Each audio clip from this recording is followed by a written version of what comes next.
Trump tells senators you're afraid of the NRA. CNN President Donald Trump asked Senator Pat Toomey, the Pennsylvania Republican who's worked on a bill to strengthen background checks for gun purchases, whether he left a proposal to raise the gun purchasing age to 21 out of his measure because senators are afraid of the NRA. In an exchange during a meeting of a bipartisan group of senators at the White House, Trump asked Sens.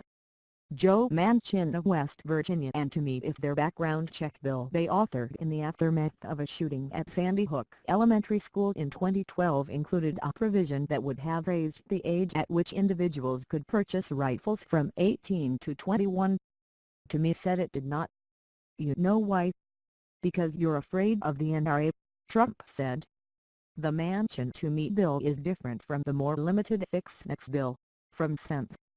John Cornyn, a Texas Republican and the second-ranking GOP member in the chamber, and Chris Murphy, a Connecticut Democrat, which offers financial incentives for state and local governments to report information to the National Instant Criminal Background Check System. Trump reiterated multiple times Wednesday that he wanted to see a comprehensive approach on guns. The comments undercut Republican congressional leaders who have argued that the key on any legislation was starting with a bill that had broader bipartisan support like the narrow Fix Next bill. Throughout the meeting, Trump encouraged members to present their ideas. Sometimes after an idea was presented, Trump would look at colleagues and ask if it could be added to the base bill. He called for one great piece of legislation. Toomey said after the meeting that he didn't think Trump's comments were aimed at him personally. I think he was referring to members of Congress generally, Toomey said. Toomey said that he hasn't received any money from the NRA since 2010. If there's a Republican who has demonstrated he's not afraid of the NRA, that would be me, he said. Trump's comments on the NRA are notable because Toomey's expanded background check bill from 2013 was opposed by the National Rifle Association.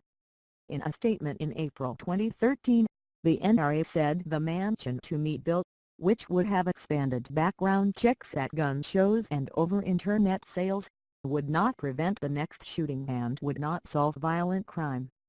While the overwhelming rejection of President Obama and Mayor Bloomberg's universal background check agenda is a positive development, we have a broken mental health system that is not going to be fixed with more background checks at gun shows.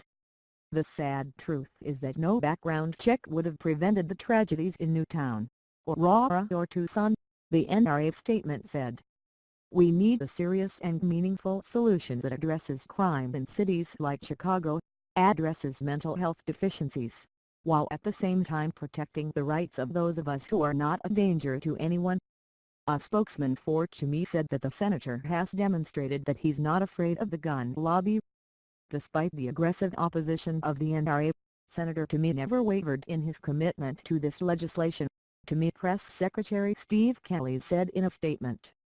The NRA downgraded Senator Toomey's rating and refused to back him for re-election. At Wednesday's meeting, Trump argued that it should be so easy to get 60 Senate votes on common-sense reforms, though it's unclear exactly which ones. Murphy sought to give him a reality check. I think you underestimate the power of the gun lobby. Trump retorted that while they have great power over you people, they have less power over me. Trump argued that the NRA is well-meaning and said he believes they're there as far as supporting more reforms, the view that has not been backed up by any of the NRA's public statements in the wake of the Parkland shooting. Some of you people are petrified of the NRA. You can't be petrified. You can't be petrified, Trump said.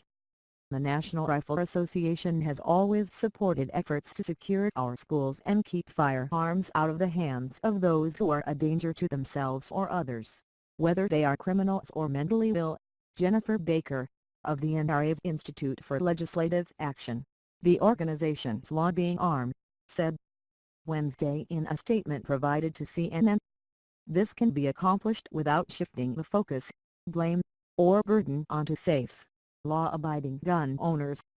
Doing everything we can as a nation to address the problem of dangerous people committing heinous acts is not inconsistent with the Second Amendment. CNN's Manu Raju, Dan Merica and Liz Landers contributed to this report.